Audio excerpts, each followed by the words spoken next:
열왕기하 15장 32절 말씀부터 보겠습니다.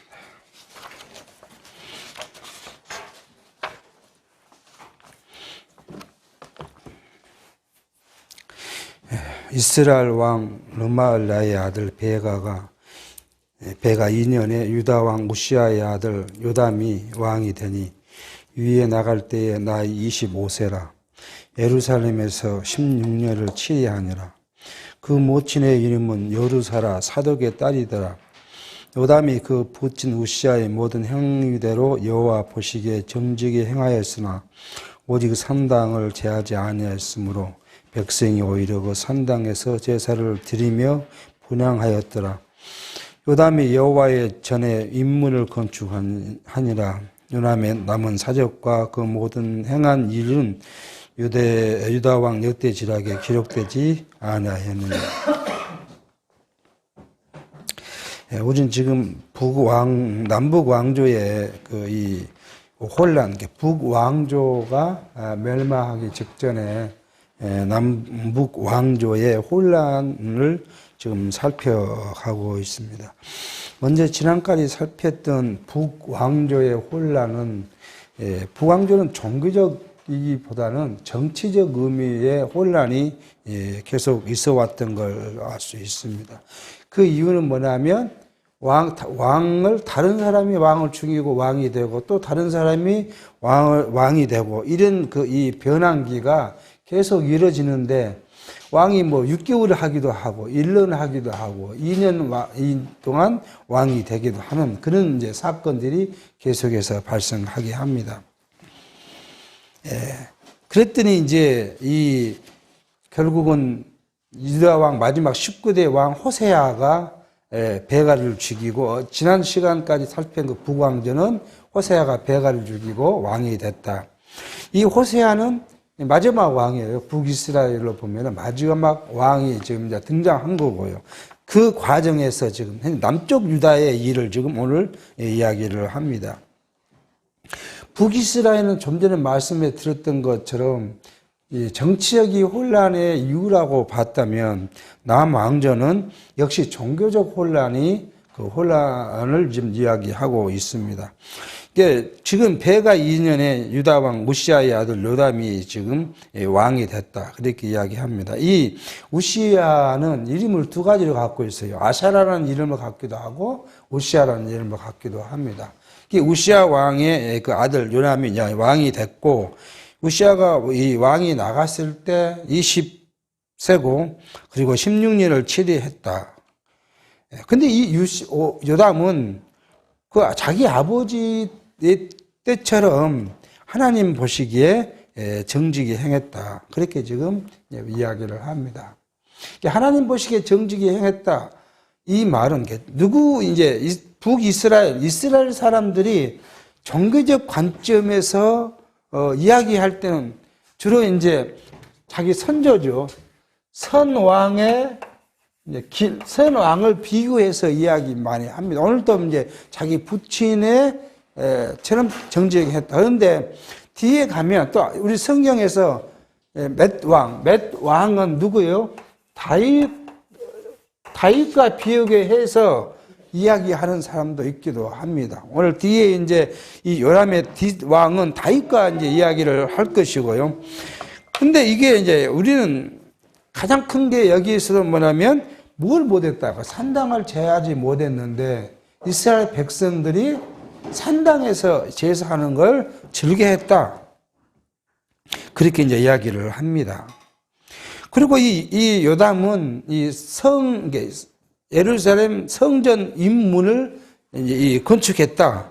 그렇게 이야기하는데 이 인문은 지금 정확하게 알 수는 없지만 대략 역사학자들은 북쪽에서 북방 사람들이 침략했을 때 방어할 수 있도록 북쪽에 성을 쌓고 그 성문을 이제 이 요람이 건축했다고 지금 이야기를 하고 있는 걸 이제 보게 합니다. 그러니까 이스라엘 백성들 남유다의 계속 우리는 뭘 이야기했어? 남유다의 부패, 남북 유다의 부패상을 이야기했는데 오늘은 이 부패보다는 남유 혼란을 지금 이야기하면서도 여기 뭐예요? 종교죠. 그러니까 산당이라는 것을 갖고 와서 이야기하고 있는 걸 봅니다. 계속 성경은 왜 산당 제사가 하나님 앞에 불의한 것이고 부패한 것이고 그 사회가 혼란스러운 것인가 하는 이야기를 이야기하죠. 북이스라엘은 성전이 없기 때문에 뭐 어쩔 수 없는 이야기지만 남유다가 이 산당이라는 것은 계속해서 말씀드리지만 예루살렘 성전, 예루살렘의 성전에서 제사하도록 하나님께서는 명령했죠. 이게 이제 두 가지 측면이요. 하나는 신명기서 그다음에 레위기서를 통해서 내가 너희를 가나안 땅에 들어가게 하고 나서 편안히 거하게 되면은 내가 지정한 장소가 있다. 거기에 나가서 예물을 가지고 제사를 드려라 하고 명령을 한 거예요. 그리고 또 약속은요. 솔로몬에게 이제 성전을 짓게 하고 이제 우리가 지금 같은 뭐예요? 건축을 끝냈으니까 성전 봉헌식은 한 거죠.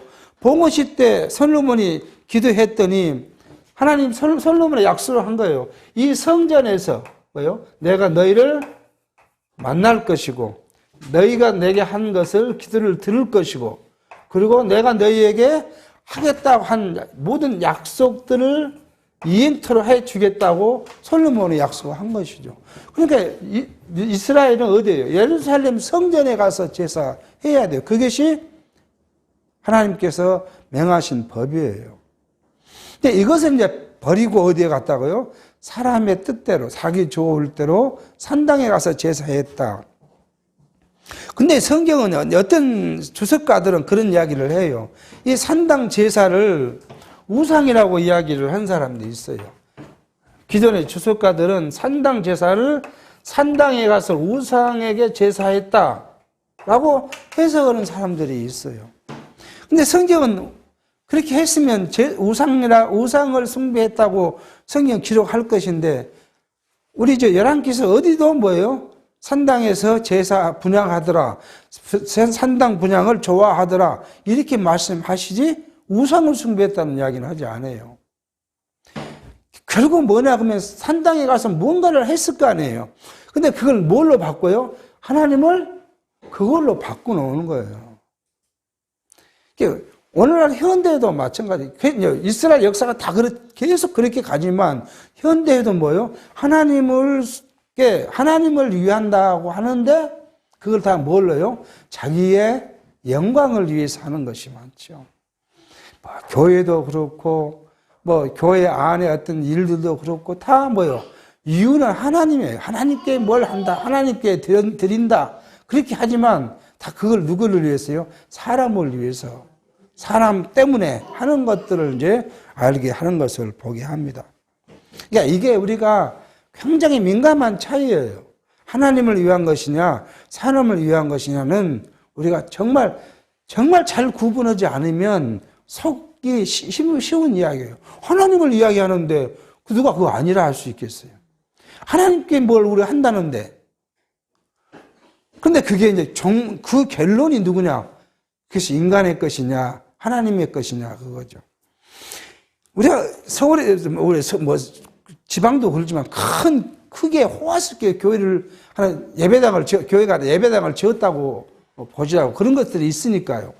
그렇게 지은 다음에 그 성전을 그렇게 예배당을 지은 다음에 보면 그 큰 교회를 지은 누가요? 장로가. 큰 교회에 지었던 장로들이 또는 집사님들이 좀 위로 다시 떠나 나가면 목사님이 어디에 있어요? 그 종교인의 무리에서 종교인의 무리. 노예면 노예든지 아니면 우리는 그런 걸 못하지만 일반 교회에서는 이 지역에 있는 노예이기 때문에 뭘 해요? 집사회를 하잖아요. 그게 이제 그런 데서 누가 상전이에요? 상전이 아니냐 그러면 바로 그렇게 큰 교회를 지은 교회 집사님들, 장로님들, 목사가 상석에 앉아요. 존경을 받아요. 그 말은. 존경을 받은 걸 당연시 한다는 거잖아요. 그걸 정말 하나님을 위한 것이었다고 하면 자기가 뭘 받아서는 안 돼요? 존경을 받아서는 안 돼요. 근데 존경을 받아요, 그렇게. 그리고 이제 뭐 하냐? 어떻게 하면 큰 예배당을 질 수 있느냐? 자기 노하우를 가르쳐요, 그걸. 그러니까 이제 다른 사람들이 봐서는요, 그런 교회를, 큰 예배당을 짓고 싶은 욕망이 생길 거 아니에요. 그걸 자극해요. 그러니까 이것이 뭐냐면, 막 조금 전에 말씀드린 대로 인간이 자기를 위한 그런 부분으로 나타내진 것을 우리가 이제 알 수가 있습니다. 근데 이러한 상황 속에서도 요나는 뭐예요? 하나님 여호와를 기억하고 있었다는 증거가 뭐냐면 성전의 성곽의 윗문을 건축했다. 성전을 기억하고 보살폈다는 일을 우리가 성경은 이야기합니다. 37절입니다.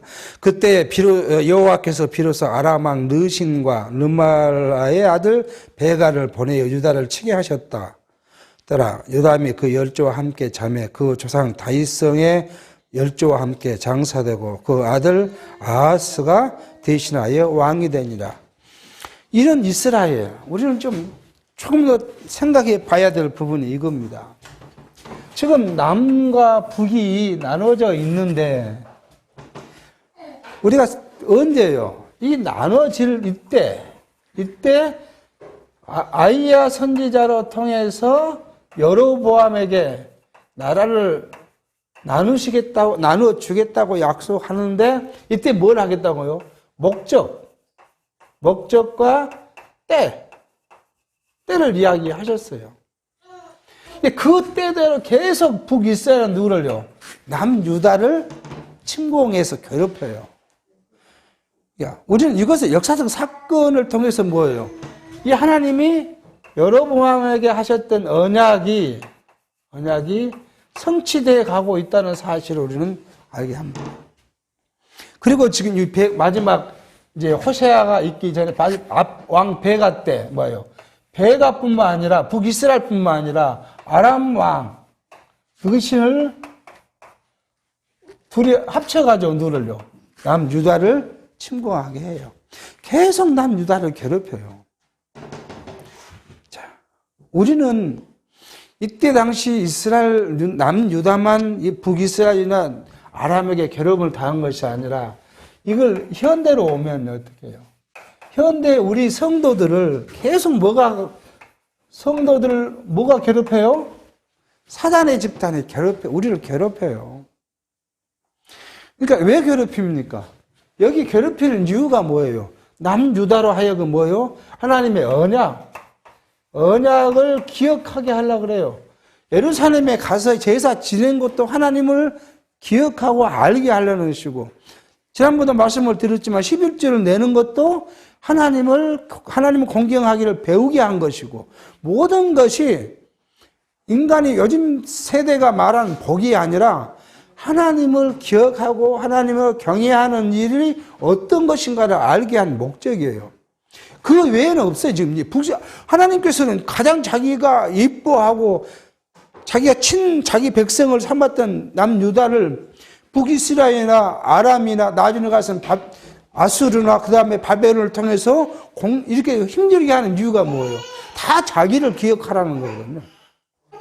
오늘날 우리 현대에 가는 성도들에게도 이런 사단의 권세가 계속 우리를 괴롭힐 거예요.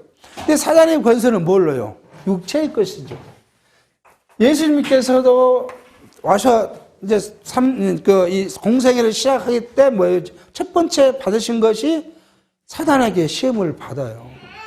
뭘로 받았어요? 처음에는요. 금식을 했으니까 배고프니까 음식으로 괴롭혔고, 두 번째는 어디요? 높은 성전에 가서 세상을 다 보여주고 자기를 공격하는 것이고, 높은 산 꼭대기에서 모든 영광을 보여주고 그 다음에 자기한테 절하면 그 모든 영광을 주겠다고, 그렇게 세 가지로 예수를 시험합니다. 그게 다 뭐예요? 육체의 것들이에요. 그러니까 우리를 육체의 것으로 자꾸 시험하게 하신 이유가 뭐예요? 그게 우리 하나님의 자녀란 것을 우리가 알고 여호와를 기억하고 깨달아 갈 수 있도록 하시기 위한 것이에요. 우리가 뭐 미워하고 우리 죄 때문이고 그러면 죄 때문에 하면 그냥 우리를 죽여버리지 그렇게 살려둘 필요가 없어요. 남유다의 죄 때문이라면 항상 말씀드리지만 남유다가 북이스라엘보다 죄가 더 커요. 그러면 그거 없애버리지. 계속 정솔시키면서 그렇게 하신 이유가 뭐예요? 자기 언약을 기억하라는 거예요. 오늘 또 우리에게 주신 언약이 있지 않습니까? 우리가 신령한 의미로 받은 언약이 우리에게 있어요. 이것은 어디까지요? 영원한 그 나라까지 하나님께서는 우리를 지켜주실 거예요. 그게 우리의 약속이니까요. 육체는 예수께서 우리에게 그렇게 말씀하신 너희는 무엇을 먹을까, 무엇을 마실까, 무엇을 입을까. 이것을 걱정하지 마라. 보통 사람들은, 세상 사람들이 이것을 걱정한다. 근데 걱정한다는 것은 성경이 말하는 것은 뭐냐, 그것을 목적했다는 거예요.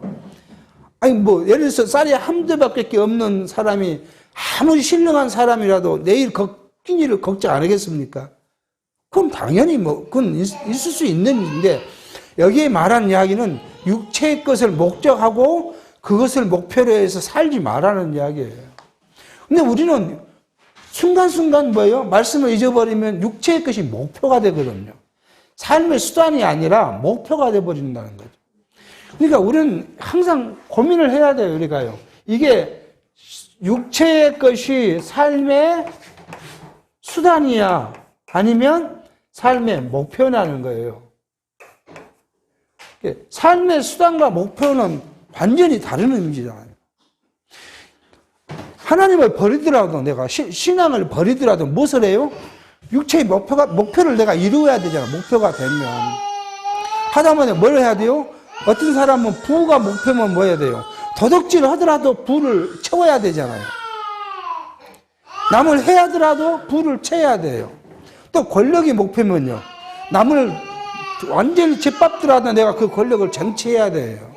근데 성경은 이걸 준다 그랬어요. 우리에게 주신데 이걸 뭘로요? 삶에 있어서 우리에게 주시는데 우리는 이걸 어떻게 관리하라고요? 하나님이 주셨다는 것을 인정하면 뭘로요?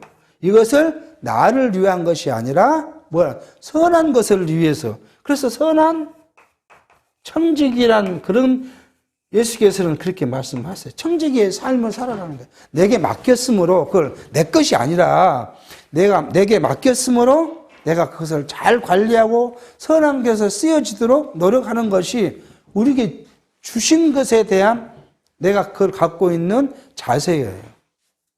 어떤 분이 한번 우리 말씀은 이렇게 어떤 목사님이 기독교적 경제관을 자기는 한번 논문으로 집필해보겠다 하고 싶다는 그런 이야기를 하시더라고요.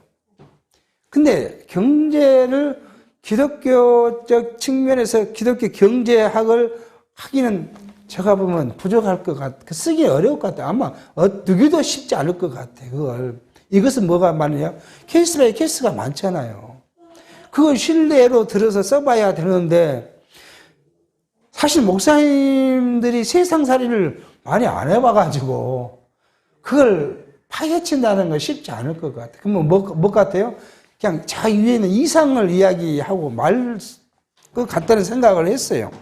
그러니까 우리는 항상 우리의 삶 속에서 오는 육체의 것이 우리의 인생의 목표냐, 이것이 하나님께 나가는 내 수단이냐 하는 것을 이제 인식하고 구분한다면 육체로부터 온 우리의 이 시험을, 우리 사단의 시험을 극복할 수 있지 않나 생각을 합니다. 정직히 말하면 저도 이번 한 주간 동안에 고민을 많이 하다가 한번 뒤통수를 한번 얻어맞은 경험을 했어요. 경험을 했습니다. 제가 어떤 고민을 계속 했나 그러면 저도 우리 회사 사장이 있으니까요. 사장이 저게 무엇을 할 때 계속 이런 생각을 많이 해봤어요. 하나님께서 그 사람의 생각을 바꾸면 뭐 달라질 것이고 안 바꾸면 안 바뀔 거다. 그런 생각을 계속 하지만 또 옆구리를 찌른 사람들이 여러 있어요. 회사에서부터 시작해가지고 우리 이제 회사 생활하신 분들 그런 말을 하잖아요. 직급하고 돈하고 연관되잖아요. 직급하고 돈하고. 그러니까 이 옆구리를 찌는 사람들이 많이 있더라고요. 그래서 한번 아니지 그러면서도 한번 이야기를 해봤어요. 그랬더니 돌아온 것은 노였어요. 거절이었습니다. 그걸 하고 마음이 이제 두 가지, 이성적인 것하고 감성적인 것이 이게 발동이 되는데, 이성적인 것은 그래, 그렇지, 이건 그런 거야. 내가 이거 괜한 욕심을 부린 거야. 그렇게 이성적인 것은 이해가 되는데, 감성적인 거요. 괘씸만 해? 야, 그런 생각이 들기 시작하래. 그래? 그럼 내가 한번 깽판 한번 놔볼까? 그런 이제 생각이 또 드는 거죠. 계속 두 개가 싸웁니다. 오늘 아침도 여기 오기 전까지도 싸웁니다. 이성과 감성이 계속 싸워요. 우리는 이게 인간 삶이 이렇다는 거예요. 내게 주셨는데 그거 주신 것에 그냥 감사하다고 살면 그걸로 만족하면 살면 될 건데, 아니 이유 불문하고 감성이 그것이 자극을 하니까 이게 다툼이 생겨요. 마음에 평화가 없어요. 가장 불편해 마음이. 우리의 주신 육체적 삶을 주신 삶의 목표가 목적이 아니라 수단인 거예요. 우리가 돈을 번 것도 뭐예요? 우리 가정을 먹이면서 내가 뭘 위해서요? 하나님 내 가정을 내게 주셨으니까 믿음으로 살게 하기 위해서 어느 정도 물론 먹고 살아야 되잖아요. 그게 우리 인간 육체니까. 그래서 내가 주신 것 감사하다. 그렇게 살면 행복할 건데 그거 이상을 내가 한번 가져봐야겠다는 뭐예요? 그런 욕심이 생기면 그때부터 이제 시험 들기 시작하죠. 힘들어지죠. 우리는 이것을 지금 구약을 통해서 우리에게 보여주신 말씀을 생각해 볼 필요가 있지 않나 생각합니다. 그렇게 해서 지금 이제 이렇게 왔어요. 그러니까 이 아람 왕 느시는 뭐냐, 이 베나다 3세의 후손이에요. 계속 베나다 1세, 2세, 그 다음에 하사엘, 베나다 3세, 느신 이렇게 오면서 북이스라엘을 괴롭혔는데 이제는 뭐까지 남유다까지 와서 괴롭히는 사건을 벌입니다.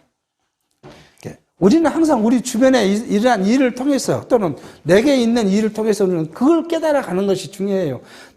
다른 타인의 신앙 생활 속에서 있던 일을 생각하면서 나도 빨리 교훈을 받는 것이고요. 교훈을 받은 만큼 내가 성숙해질 수 있는 것이라는 걸 우리에게 알게 이제 합니다. 16절 1절입니다. 느말라의 아들 베가 17년에 유다왕 요람의 아들 아하스가 왕이 되니 아하스가 위에 나갈 때 나이 20세라 예루살렘에서 16년을 치리하였으나 그 조상 다윗과 같이 아니하여 그 하나님 여호와 보시기에 정직이 행치 아니하고 이스라엘 열왕의 길로 행하며 또 여호와께서 이스라엘 자손 앞에서 쫓아내신 이방 사람의 가증한 일을 본받아 자기 아들을 불 가운데로 지나게 하며 또 산당과 작은 산 위에 모든 푸른 나무 아래 제사를 드리며 분향하더라. 이 요람의 아들 아하스가 왕이 됐는데 아하스가 하는 일이 뭐냐 그거죠. 아하스의 것은 뭐요? 북이스라엘 왕의 길. 이게 여로보암의 길이잖아요. 왕의 길을 했다. 그리고 뭐 했냐? 가나안 땅에서 쫓아낸 족속들의 신을 갖고 온 거죠. 그래서 불로 뛰어다니게 했다. 이게 암몬 왕, 암몬의 신.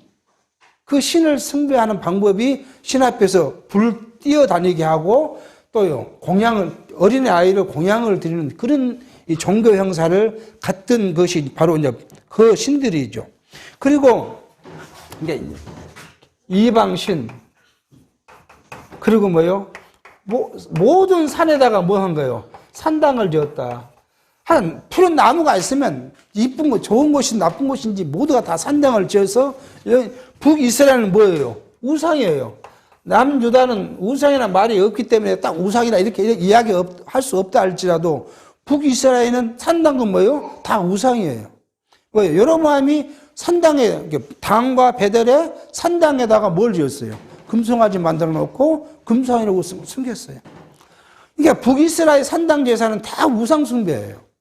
그러니까 이 남유다의 왕이 이렇게 해갖고 우상을 숭배했다는 거예요. 완전히 타락한 걸 이야기해요. 아무리 좋은 아버지, 아들이 됐다 하더라도 하나님께서 뭐 하면요? 생각을 완전히 바꿔놓으면 이렇게 해요. 지금 뭐 이제 요람도 그랬고 우시아도 그렇고 그 위에 선대들이 뭐예요? 그 아사왕부터 시작해가지고 정교의 계획을 일으켰고 그 다음에 요아스의 정교의 일으키면서 아들들이 업었다고요. 아버지처럼 여호와 앞에 정직히 행했다. 그렇게 그런 건 계속 기록하는데 여기 와서는 뭐예요? 완전히 아버지의 길이 아니라 누구 길로요? 여로보암의 길로 행했다. 자, 그렇게 지금 이야기를 합니다. 얼마나 이것이 가증했으면 이제 하나님께서는 이 아하스 왕을 그렇게 이야기를 해요. 자, 5절입니다. 이때 아랍왕 느신과 이스라엘 왕 르말라의 아들 베가가 예루살렘에 올라와서 싸우려 하여 아하스를 에워쌌으나 이기지 못하니라.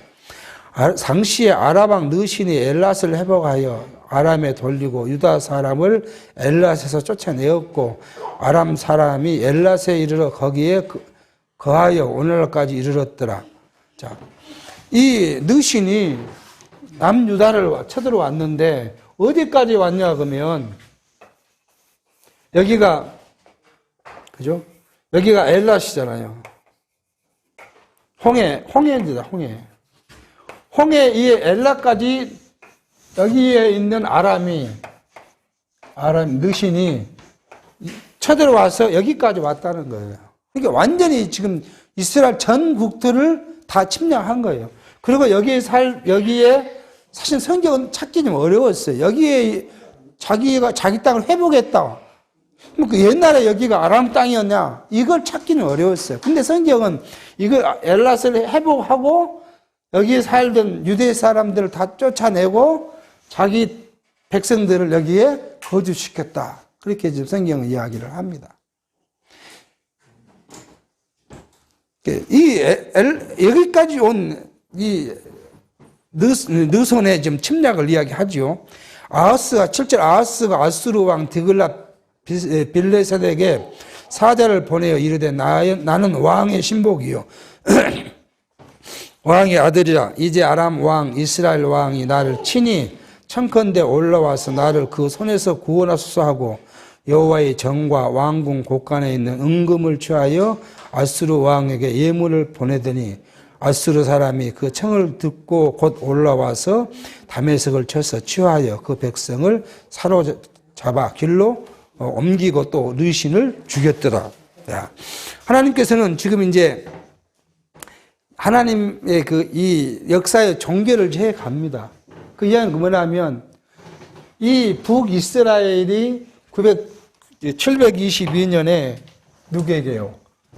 722년에 아수르에게 망하지요. 이 사건을 통해 쳐 내려오니까 이 아수르 왕에게 청한 거예요. 아수르는 주로 이제 어디 지역에 지금 현재 있냐 그러면 유프라테스 강과 티그리스 강 중간 사이 저 터키 근처에 있는 나라예요. 그리고 이제 아람은 그 밑에죠. 밑에고 이스라엘과 그 아수르 사이에 아람이 있었어요. 근데 이제 성경학자들은 그런 말을 합니다. 왜 아람이 여기 유다를 쳐왔겠냐 한 이유를 성경학자 인본주의적으로 해석하면 이 아수르가 아람을 계속 이 공격을 하니까 역사적으로 공격하니까 아람이 북이스라엘과 연합해서 누구를요? 아수르를 대적하고 역사적으로 인본주의적 역사로 보면 그래요. 그렇게 해서 남유다에게 계속 여기에 동참하라고 했으나 남유다가 동의하지 않았다는 거예요. 그러니까 여기를 이제 쳐들어와서 여기를 빼앗고 같이 합쳐서 아수르의 공격을 방어해 보려는 것이 아람의 전술이었다. 그렇게 이제 성경학자들은 이야기합니다. 근데 오늘 우리 언약성취자 성경 입장에서 보면 뭐예요? 이렇게 내려온 아람이 여기를 내려와서 한 이유는 뭐예요? 이제 북이스라엘 종말이 가까웠다는 거예요. 하나님께서 북이스라엘을 멸망했다가 왜요? 이제 누구로부터 해야 되니까요. 아수르로부터 그 땅을 침공해서 멸망시켜야 되니까 그 시기가 가까운 거예요. 그래서 느신이 여기까지 왔고 이제 유다가 아수르에게 이야기했더니 와서 여기가 이제 다메섹이죠. 다메섹까지 쳐들어와서 침략을 했고 그리고 백성들을 잡아갔다. 근데 성경은 여기에 이제 한 가지 부패를 이야기하죠. 어떤 거요? 왕이 하나님을 의지하지 못하고 인간을 의지한 거예요. 아수르를 의지한 것이 부패다. 근데 그냥 의지한 것뿐만 아니라 어디에 있는 거예요? 하나님의 전에서 예배하고 제사 드리는 기물들을 은과금으로만 기물 빼다가 아수르 왕에게 줬다. 그러니까 아수르 왕 그걸 받고 뭐예요? 대신 공격을 해준 것이죠. 그래서 여기에 이제 아수르가 왔습니다. 이게 어디까지요? 이제 북이스라엘 바로 코 밑에까지 아수르가 와 있는 것을 지금 성경은 이야기를 합니다.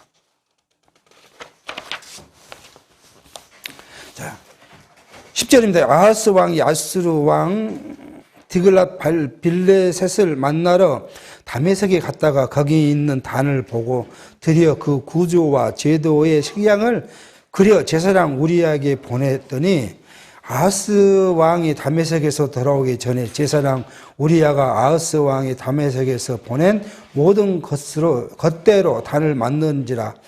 왕이 다메섹에서 돌아와서 단을 보고 단 앞에 나아가 그 위에 제사를 드리되 자기의 번제와 소제를 불사르고 또 전제를 붓고 수은제 짐승의 피를 단에 뿌리고 또 여호와의 곧 전 앞에 있던 놋단을 옮기되 새 단과 여호와의 전 사이에서 옮겨다가 그 단 부편에 두니라.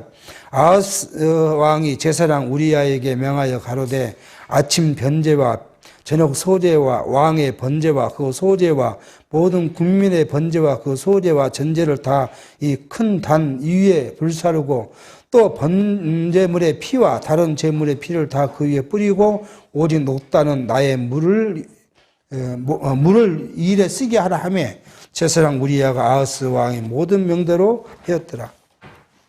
이렇게 해서 이제 아수르 왕이 다메섹에 있으니까 이제 이 남쪽 유다 아하스가 이제 그걸 인사차 간 거 아니에요.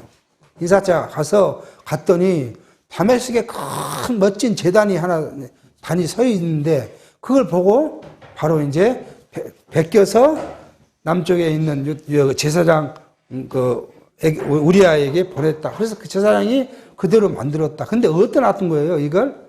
바로 하나님의 전 앞에 놨고는 하나님의 전에 있는 물두병에 이제 제사장들이 손을 씻고 그런 물두병을 옮겨다가 그 단 옆에 놨던 거 아니에요. 하나님의 머리에 생각도 없어요, 이제. 하나님을 완전히 버렸다는 거예요. 현재 지금 요거 보니까. 그렇게 해서, 이 남쪽 유다 왕은 뭘 했냐, 그러면 이 아수르의 종교적 속국이 스스로 된 거예요. 뭐 그렇게 하라고 명령한 것도 아닌데 자기가 가서 그렇게 했다. 근데 그 이후로 또 이 주석가들은 별스럽게 이야기하는 사람들이 많아요. 이걸 종교적 속국이 아니라 가서 봤더니 어째서 그런 것을 만들었다고 하는 사람이 있는가 하면 어떤 사람들은 뭐예요? 그 아수르하고의 그 화친, 종교적인 그것을 제가 보여줌으로써 화친을 위한 것이었다고 설명하는 사람도 있고, 각가지의 그 주장이 있습니다. 그러나 우리의 지금 시각으로 보면 이 아하스는 뭐예요? 하나님을 완전히 버리고 우상을 숭배하는 쪽으로 좀 돌아섰다. 그렇게 이야기합니다. 그러니까 이 말씀, 이렇게 우상 숭배한 일, 그래서 우연히 보면 어쩔 수 없이 인간적으로 보면 약소국이니까 그렇게 했겠지 하고 변명할 수 있을런지 모르지만 우리는 어디로 가요? 신명기서로 가면 이 일을 예고하신 일을 우리가 기억해 볼 수 있는 것이죠. 신명기 31장 6절에 이하에 그러잖아요. 너희가 가나안 땅에 들어가서 편안히 사면 뭐예요? 나를 버리고 이방신을 음란히 섬길 것이다. 신명기 30장 16절에 그렇게 말씀해요. 그러니까 이 말씀이 성취되는 거예요. 그러니까 모든 것은 신명기와 레위기서, 출애굽기서를 통해서 하나님이 이스라엘 백성들에게 어떻게 할 것이라는 것을 예고한 대로 이스라엘은 그대로 이루어져 가고 있다는 사실이에요. 이 역사가 그렇게 이루어졌다는 사실은 뭐예요? 하나님이 여호와라는 것이고요. 하나님이 여호와라는 것을 우리가 확인되면 하나님께서 우리에게 주셨던 것이 있어요. 성경을 우리에게 주신 이유가 뭐죠? 성경이 우리에게 하나님이 주신 목적, 성경은 뭐예요? 하나님 자기 영광. 하나님은 여호와라는 걸 통해서 자기 영광을 계시한 것이고요. 이렇게 자기 영광을 계시하는 방법이 뭐냐면 언약과 성취라는 것을 통해서 자기 영광을 계시한 거예요. 내가 언약한 대로 그대로 성취된 것을 봐라. 근데 내가 누구라? 내가 하나님 여호와다. 근데 그 언약과 성취한 내용이 뭐예요? 하나님 나라예요. 그러니까 우리에게 주신 하나님의 나라. 이스라엘 백성에게 주신 하나님의 나라는 뭐예요? 다윗의 나라죠. 모형적인 하나님의 나라가 다윗의 나라지만 오늘 우리에게 주신 하나님의 나라는 뭐예요? 신령한 하나님의 나라예요. 그러니까 여기에 그렇게 하나님의 나라를 다윗에게 주셨고 그것을 보존해 주신 것처럼 우리에게 약속한 신령한 하나님의 나라는 우리에게 주실 것이고 우리를 그 나라까지 보존해 주실 것이라는 사실이 확실히 확인된다는 거예요. 그러니까 우리가 믿고 따르고 그분만을 경외할 수 있는 거예요. 이걸 오늘 우리에게 알게 하신 것이다 하는 것을 우리가 지금 알게 합니다. 자, 이렇게 하니까 만약에 한번 더 보겠습니다. 17절에 아하스 왕이 물두병 받침의 연판을 떼어내고 물두병을 그 자리에 옮기고 또 놋바다를 위에서 내려다가 돌판 위에 두며 또 안식일에 쓰기 위하여 성전에서 건축한 낭실과 왕이 밖에서 들어갈 때 낭실을 아수르 왕을 인하여 여호와의 전에 옮겨 세웠더라. 아하스의 그 남은 사적은 유다 왕 역대지락에 기록되지 아니하였느라. 아하스와 그 열조와 함께 자매 다윗성에 그 열조와 함께 장사되고 그 아들 히스기야가 대신하여 왕이 되니라. 이렇게 해서 히스기야 왕이 되는 사이에 남유다의 혼란을 좀 이야기를 합니다. 얼마나 아하스는 지금 하나님의 전에 쓴 것들 뜯어다가 지금 자기가 새로 만든 그 재단에 갖다 옮겨 만들고 구두도 바뀌고 막 그렇게 지금 하고 있습니다. 낭실이라고 하는 것도 뜯어다가 이쪽에다 옮겨놓고 완전히 하나님의 전을 쑥대밭이 만들어 놓고 있는 그 아하스 왕을 볼 수가 있어요. 이렇게 되니까 조금 전에 말씀하신 드린 대로 이제는 북왕조의 멸망의 시작. 그래서 17장부터는 이제 북왕조의 멸망을 성경이 이야기합니다. 그러니까 결국 우리는 이 17장에 있을 북왕조의 멸망을 생각하면 뭐예요? 이렇게 온 거예요. 이렇게 싸우도록 하고 남유다가 아수르에 이야기해서 침공하게 하고 한 모든 역사적 사건이 뭐예요? 하나님의 계획이 성취되기 위한 북이스라엘의 종착역이 갖고 왔다는 사실. 그러니까 이것이 결국 하나님께서 섭리하셨고 하나님의 예언을 하나님의 뜻을 이루시는 한 방법으로 역사를 주관하신다는 거예요. 오늘 우리가 지금 우크라이나가 전쟁으로 난리치지요. 사람의 생각으로 보면 말이 안 되는 이야기를 하고 있고 말이 안 되는 전쟁을 하고 있어요. 사람적으로 보면 이건 말이 안 돼요. 그런데 우리가 이제 다음 때 계시록을 보겠지만 계시록을 보면 뭐가 나오냐 그러면 하나님이 이 세상에 재앙들을 내리시고 이 세상의 역사를 그렇게 주관하신다는 사실을 알게 되면 누구도 저 전쟁을 막을 수도 없고 아무리 선한 사람이 나도 전쟁은 일어나는 것이고 우리는 그렇게 이 시각을 볼 수가 있는 거예요.